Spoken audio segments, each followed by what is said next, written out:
3 minutes.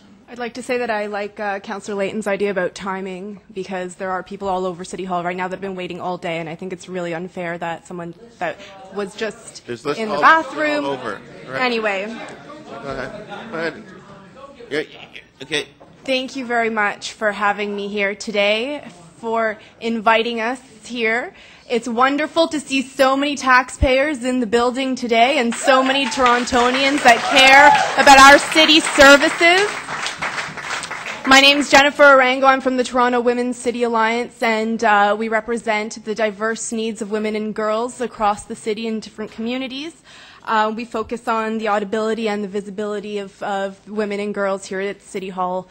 However, I do want to start off by saying I'm a little bit disappointed by the representation of this executive committee.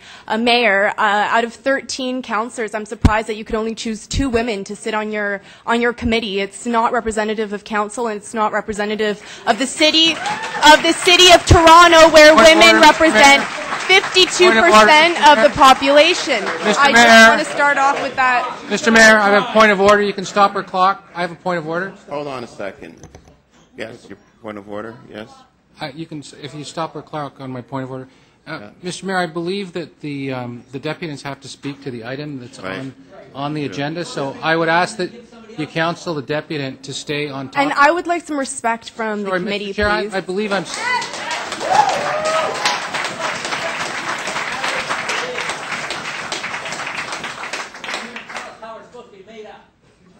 Why are you yelling at me, Councillor Holiday? You did that. Why are you yelling at me?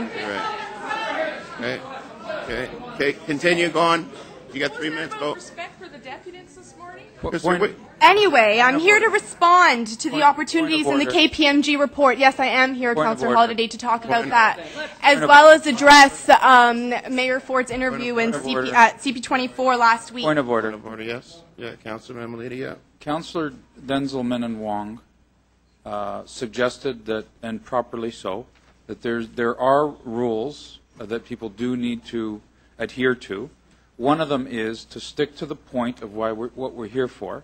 And deputants need to understand that there are other forums to be able to be critical if that's what you want to do.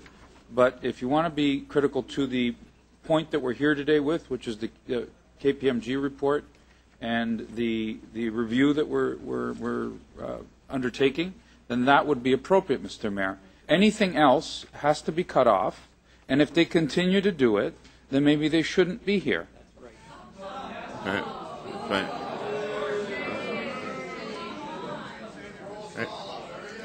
Right.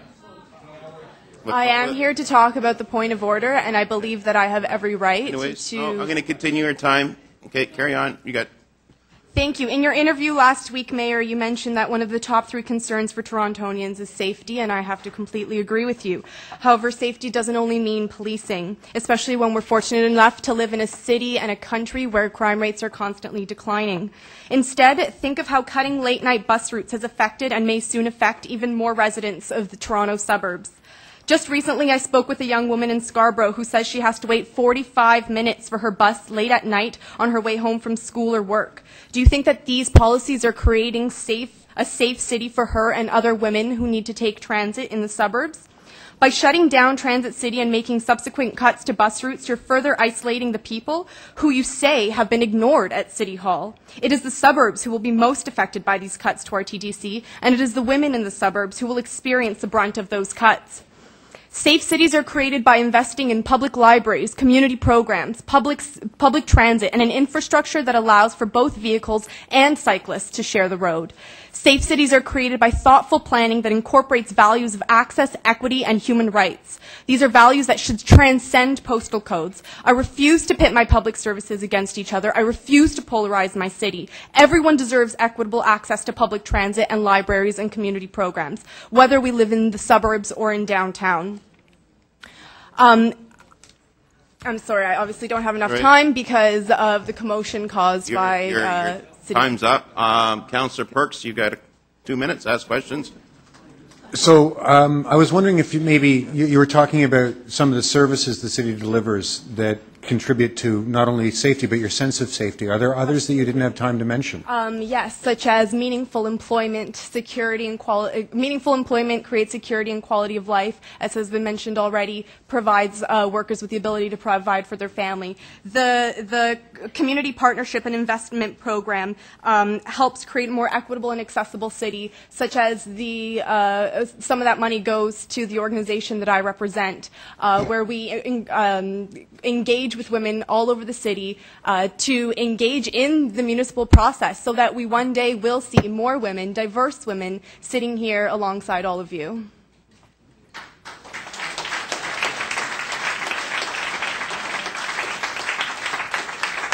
Councillor Vaughn. I'm curious as to what you think might happen if the perspective of the city's women are not included in the deliberations here. Committee. Well, I think you'll have more men yelling at deputants when they're trying to make their point.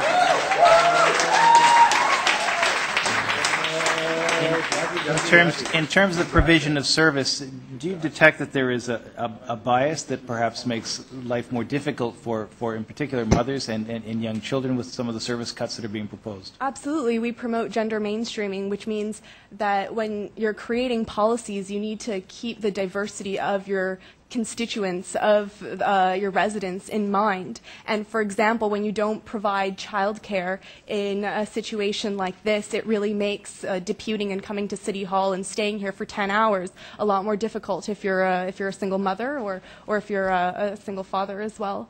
And when we don't hear from the city's women, what happens to the policies that we make here? Well, they don't reflect the 52% of the population that we represent. And you've tied that back to making a safe city. The mayor's priority, as stated in the interview that you cited, and one of the areas that not examined very closely in the KPMG report is the area of policing. If that's the area, if that's the budget item by which we provide safety, what does that mean for the services that actually you think create safety?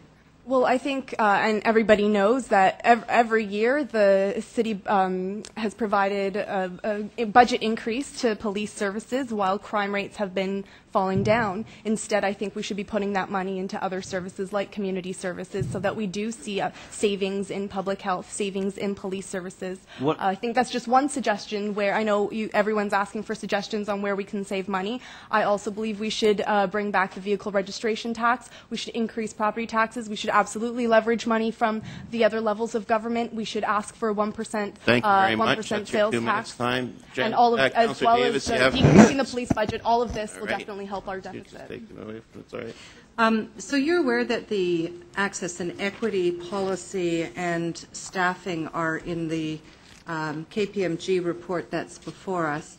And they recommend, they identify equity and accessibility, human rights education, complaints management as mandatory and that the city must provide them. Are you aware that these are the top-rated mandatory services according to KPMG? Yeah, as they should be. And diversity and inclusion as well is ranked here as necessary. So do you believe that we should be considering any kind of reductions in access, equity, and human rights? Absolutely not. I mean, the city began providing these grants for a reason, because there was a need, because the city could not provide it itself. You know, how many people did not know that the core service review process was taking place, that the recreation service review process was taking place? You know, how many people that I engage with, not even newcomers that don't speak English, not even just marginalized communities, Toronto born and raised residents that have no idea who their counselor is, that don't know that they can pick up the phone. This is what we help. We help you guys engage with your communities. So are you aware the Access, Equity, and Human Rights Committee that was referred to the mayor's office still has not come forward as an access point for women and other marginalized groups in the city? I was not aware of that point.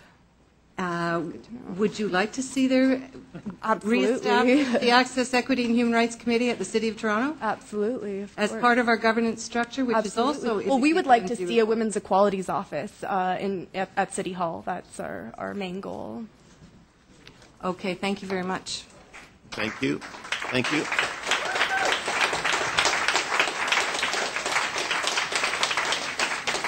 Allison Baxter. Allison Baxter.